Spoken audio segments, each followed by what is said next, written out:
Intro to Video students, welcome back. Happy Tuesday. It is January 19th. We only have 4 days of school this week. And this week is a fairly short lesson. We are just going to review and revise our choice projects. So I've seen a lot of you have already turned in some videos and they look great. We just want to go over a couple of things. We're going to review the top 5 production tips.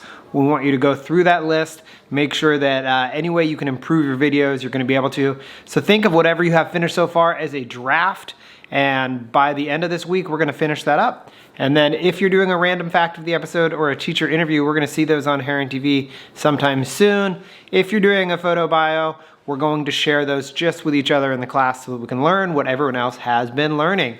So let's jump right into this week's goals.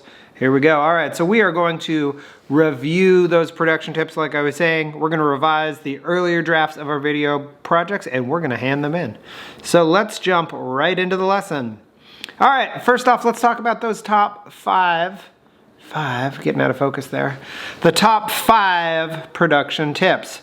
So we've gone over these before. I think mostly, yeah, in fact, we have covered all of these. I just want to put them all in one place so we can think about them all while we're thinking about this video. So first off, always film with your phone sideways, right?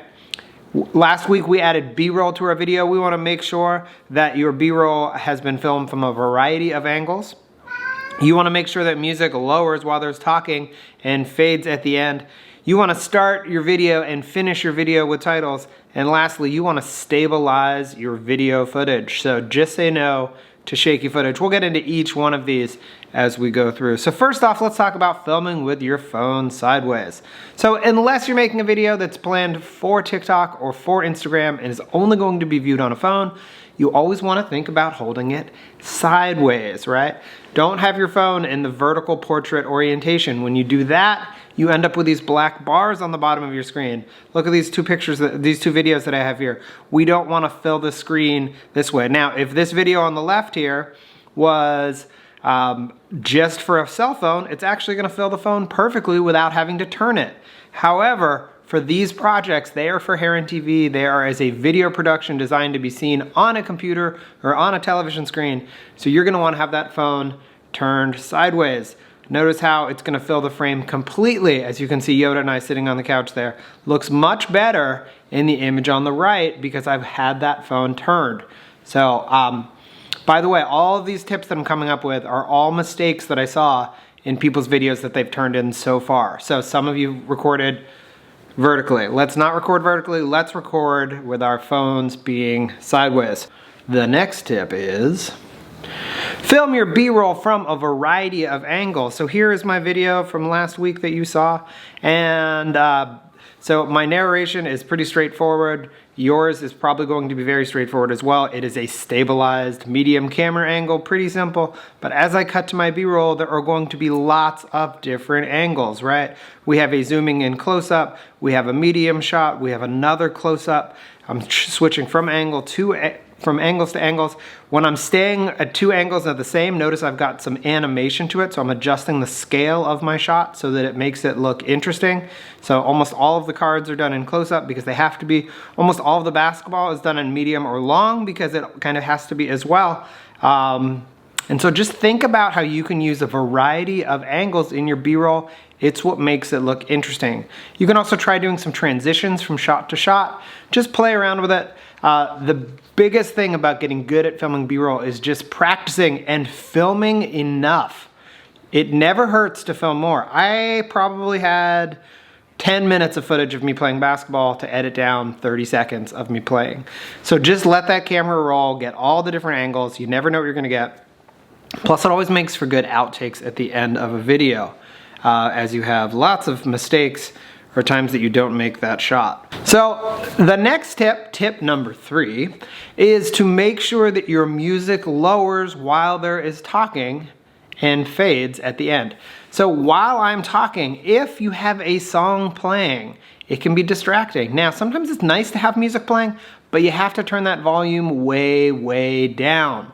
So here's a screenshot that I have of my Wii video timeline, and it can show you how I have a song playing, and then it's going to fade at the end. Now that song playing here has not been lowered, So because of that, you're probably not going to be able to hear my talking clearly. You'd want to go in and you can split the clip into different places, and then you can lower the volume there. There's a variety of ways to do this, but a great way to proof view, wouldn't really say proofread for a video, to proof view this would be to show it to someone else and say, did you understand everything that I just said? Right? So run it past your parents or a brother or sister. Maybe they'll say, wait, what did you say there? And you'll probably want to lower your volume, right? So lowering the volume of a track usually helps. Sometimes you don't even need music at all while there's talking, but the most important thing is if you have a song playing in your video and you don't use it until the end of the song, you're going to have a very abrupt ending unless you have a gradual fade. So what you're able to do is click on that audio icon. You can see next to the trash can there. And on that audio icon, when you click on it, it has a fade box that you can check or uncheck. When I have it checked, you have your in and your out. Now, I don't need to fade in because it's the beginning of the video, but I do want it to fade out, so I selected for 2 seconds. And then the lines appear where you have those the blue line with the 2 dots. You can actually just drag the handles of the dots to adjust the distance as well. So you can make sure your audio comes to a nice gradual fade, and it's much more pleasing in your video when that audio just naturally kind of falls off as opposed to just stops. Okay, so make sure that you have music lowered while you're talking and it fades at the end of your video. No abrupt ends. Okay, the next one, tip number, is it 4? That's right, tip number 4. All right, you are going to start and end your video with titles. This lets us know that a new section has started. So here is my, let's call it a random fact of the episode, just to demonstrate how this is working here. I have a opening title at the beginning of my video that says the random fact of the episode. Now, I can always add one that I use on each episode of Heron TV, but there's no reason why we can't use your own. And WeVideo has lots of great title options, so play around with it. You can actually get this bow tie effect right from WeVideo. So I have my opening title that says random fact of the episode, and then while I'm talking, whenever I give my fact, I want to support that in text.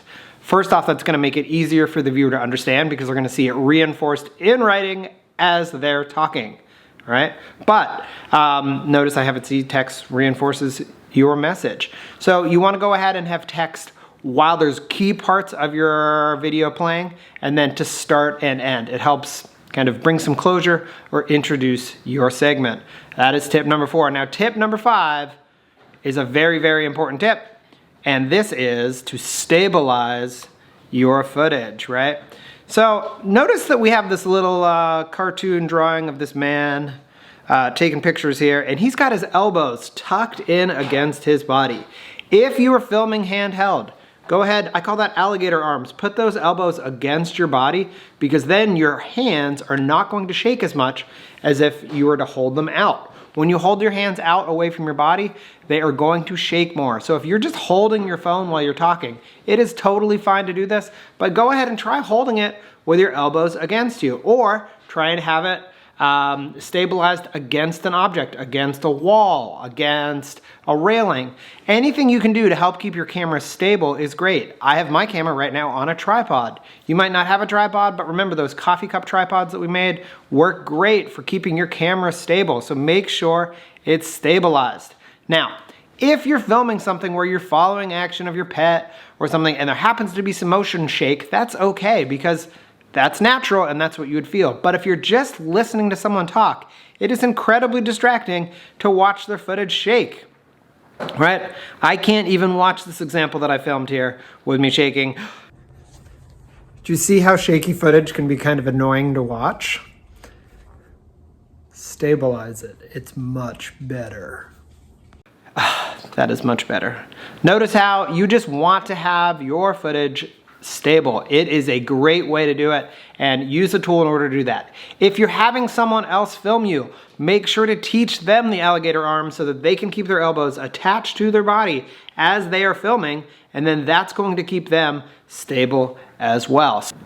Let's take a quick break and pause for our secret word, because our secret word is Hope you're enjoying this video, and it's time for the secret word. So I grabbed the largest book I could find, the Webster's Unabridged Dictionary, and we're gonna find a word. It's gonna be this one: cylinder. So cylinder, it's a roller to roll. In geometry, a solid body described in the rotation circles.